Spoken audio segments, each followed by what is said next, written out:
Sir Mohammad doctor Ahsanullah. Sir Mohammad doctor Ahsanullah, আমি স্যারকে বিনীতভাবে অনুরোধ জানাচ্ছি আজকের মূল্যবান বক্তব্য আমাদের জন্য পেশ করার জন্য।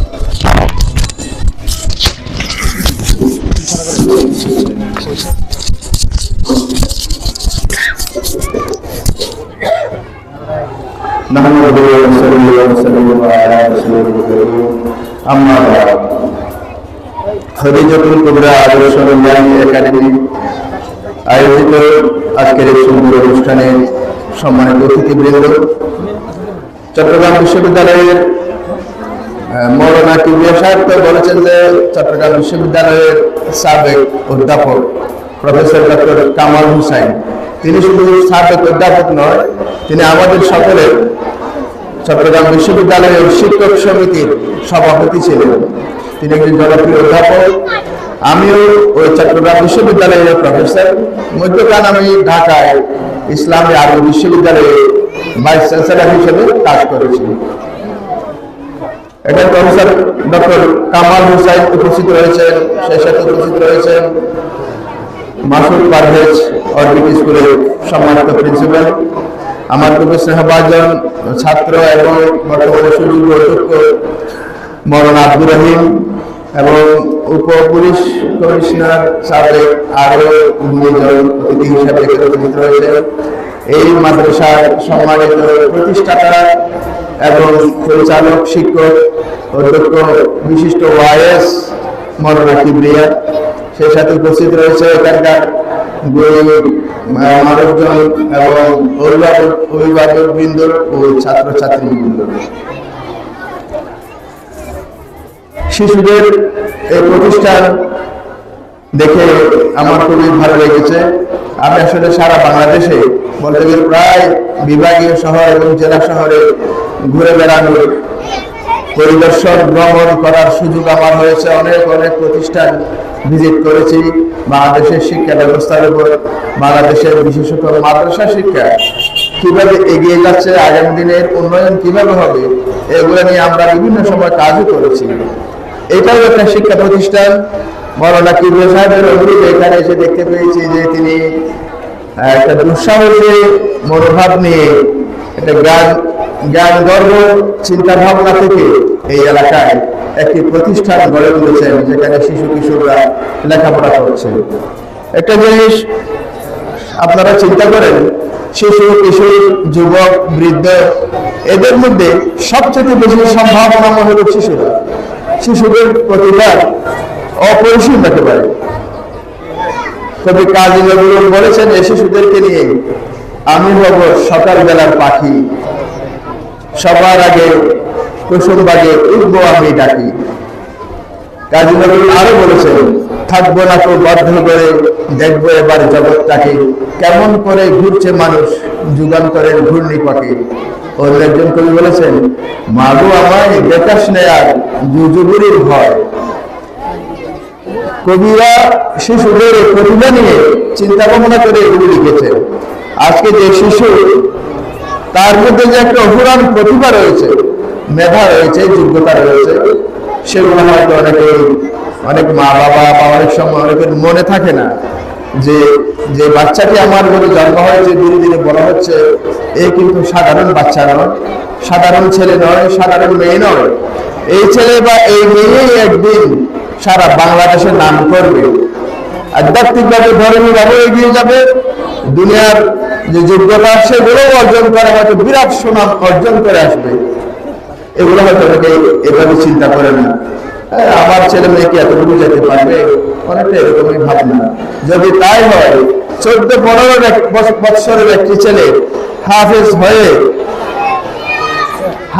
হয়ে সারা পৃথিবীর যেখানে হাফেজদের কোরআন হেফজের প্রতিযোগিতা হয়, সেই প্রতিযোগিতায় বাংলাদেশের ছেলে 14-15 বছরের ছেলে প্রথম স্থান অধিকার করে স্বর্ণপদক বিজয় করে বাংলাদেশে এসেছে।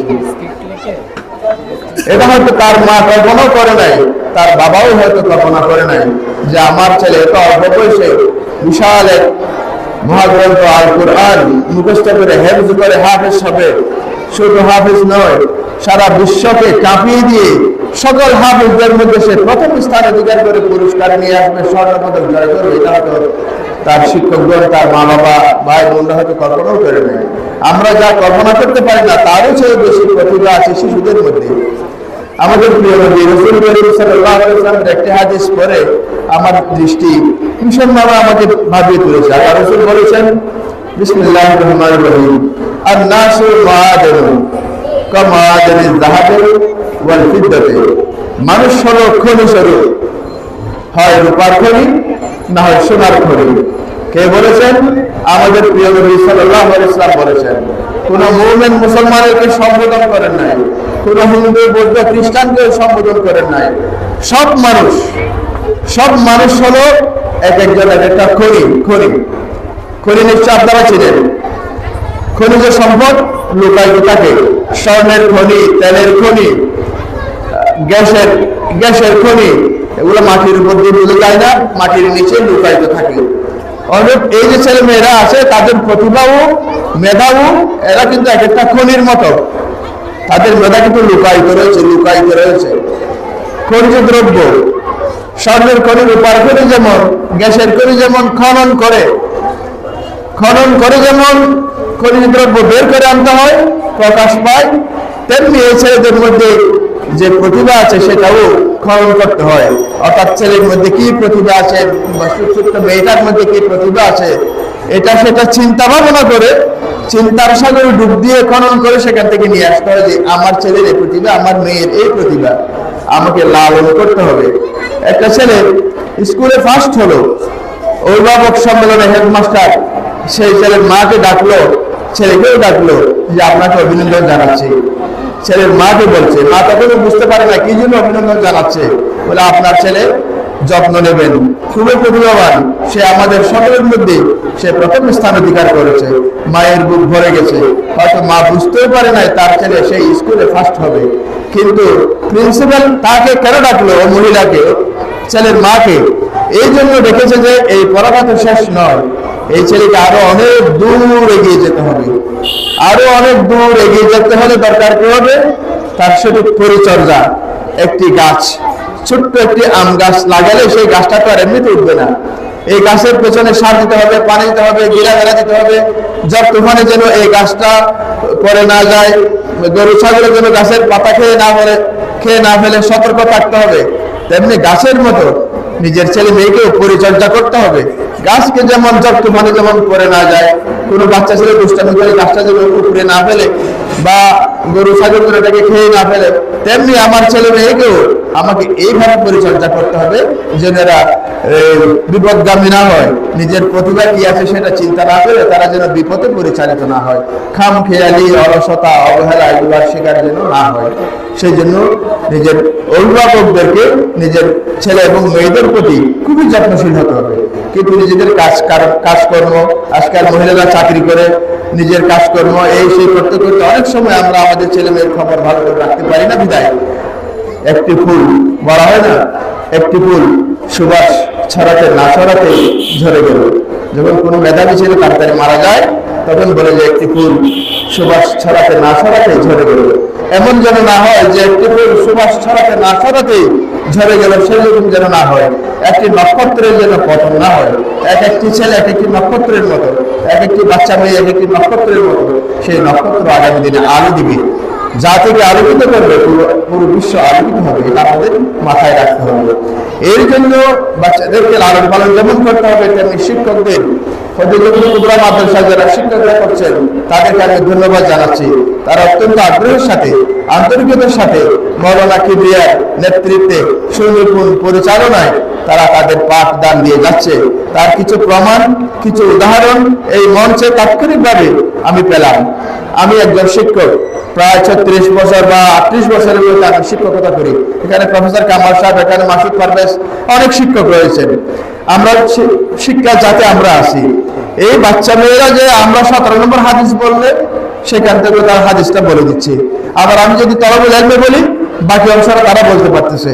এটা কিন্তু চারটিখানি কথা নয়, এবং হাদিসও কিন্তু সেখানে একটা নয়, আর আমি অনেক দূরে থেকেও জিজ্ঞেস করেছি, 50টা হাদিস সেখানে আছে, তারা শিখতেছে এটা, গড় করে তারা মুখস্থ বলতে পারতেছে। এই যে মুখস্থ বলার শক্তি প্রমাণ করছে যে তারা আমাদের অনেক শক্তি আছে। এই বাচ্চারা প্রমাণ করছে যে আমাদের অনেক স্বপ্ন আছে, আমাদের অনেক আশা আছে। এই স্বপ্ন, এই আশা, এই শক্তিকে অনুধাবন করতে হবে শিক্ষকদেরকে বুঝতে হবে যে আমি এখানে খদিজাতুল কুবরা শিক্ষকতা করছি, বাট আমার ছেলে যাদেরকে আমি পড়াচ্ছি, আমার স্টুডেন্ট, আমার ছাত্র, সে হয়তো খদিজাতুল কুবরা শিক্ষকতা করবে না, তার স্থান আরো অনেক অনেক অনেক উপরে চলে যাবে। সে হয়তো কোনো সরকারি হাই স্কুলের শিক্ষক হবে, সে হয়তো কোনো ভবিষ্যতে একজন বিশ্ববিদ্যালয়ের শিক্ষক হবে, বা অন্যান্য ক্ষেত্রে সে হয়তো বিসিএস খেলার হবে। তাই এই টিচারদেরকে সেই রকম চিন্তা ভাবনা থেকে বাচ্চাদেরকে পড়াতে হয়। আর আমি একজন শিক্ষক হিসেবে সবসময় ভাবি যে আমার পাঠদানে একটু নতুনত্ব থাকতে হবে। আমি আসলে বিশেষ করে শিক্ষকদের দৃষ্টি আকর্ষণের জন্য, আর যারা মা বাবা আছে তাদের দৃষ্টি আকর্ষণের জন্য ওগুলো বলে যাচ্ছি। আমি একজন শিক্ষক হিসেবে আমি যখন ক্লাসে পাঠদান করতে যাই, তার আগে ভেবে নিই আমার ছাত্র ছাত্রীরা বেশ মেধাবী, তারা লেখাপড়া করে। আমি এমন ভাবে পড়াবো যাতে তারা বুঝতে পারে যে উনি শিক্ষক হিসেবে অনেক ভালো, অনেক মেধাবী, অনেক জ্ঞানী এবং বেশ মুখস্থ তার আছে। অনুরূপ এখানে যারা শিক্ষকতা করছে বা অন্য জায়গায় যারা শিক্ষকতা করছে, তাদেরকেও তাদের মেধা, বুদ্ধিমত্তা, জ্ঞান, যোগ্যতা এগুলো উজাড় করে দিতে হবে। তাহলে আমরা বাচ্চাদেরকে আসলে যত্ন করে উপরে তুলতে পারবো। আমি এই প্রতিষ্ঠানের এই যে সৌন্দর্য আর বাচ্চাদের মা বাবা যারা এখানে এসেছেন, আপনাদের আগ্রহকে আমি সাধুবাদ জানাই। আপনারা সত্যি একজন গুণী মা, একজন আদর্শ মা, আদর্শ বাবা। তা না হলে নিজেদের ছেলে মেয়েদের জন্য এতক্ষণ ধরে আপনারা বসে থাকতেন না, বলতেন যে অভিভাবকদেরকে খদিজাতুল কুবরা মাদ্রাসা দাওয়াত দিয়েছে, অতক্ষণ কি বসে থাকতে পারবো? না হয় একটু যাবো আবার চলে আসবো, না হয় আমি আজকে নাইবে গেলাম।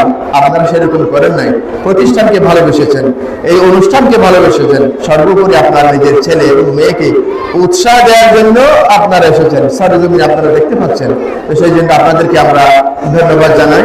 মাওলানা কিবরিয়া সত্যি অসীম সাহসের সাথে এগিয়ে যাচ্ছে, যথেষ্ট আন্তরিকতার সাথে। সে কিন্তু খুব লেখাপড়া করে। আমি ওর রুমে গিয়ে দেখেছি প্রচুর কিতাবপত্র এবং অনেক বিভিন্ন রকমের গবেষণামূলক বইও আছে। সে তো পড়াশোনা করে, আবার সে ভালো ওয়াইস, একাদের তার অনেক অনেক জ্ঞান গুণ আছে। মাওলানা কিবরিয়া সেই জন্য আরো এগিয়ে যায় এবং খদিজাতুল কুবরা আরো সম্প্রসারিত হয়, আরো সুন্দর হয়, সেই আশা রাখি। আবার ছাত্রছাত্রীরা যারা আজকে পারফরমেন্স করেছে তাদেরকে আমি ধন্যবাদ জানাই। অন্যরাও নিশ্চয় এখানে ভালো, এই মাদ্রাসা আরো উন্নতি লাভ করবে। একটা কথা আছে, বাড়ির পাশে, কথাটা তো শুনেন, বাড়ির পাশে আরশিনগর, আমি একদিনও না দেখিলাম তারে। বাড়ির পাশে আরশিনগর রয়েছে, কিন্তু আমি তাকে দেখলাম না। আমাদের চিরাঙ্গা ভাষায় বলে গরর গরুয়ে গাড়ার কেন হয়, গরর গরুয়ে গাড়ার কেন হয়, এরকম একটা কথা আছে। যেমন আমরা রিক্সা প্রতিদিন দেখি বলে আমরা রিক্সাকে গুরুত্ব দিই না, অথচ রিক্সাকে নিয়ে গেছে অস্ট্রেলিয়ায় প্রদর্শনী করতে, যেখানে পর্যটন কেন্দ্র।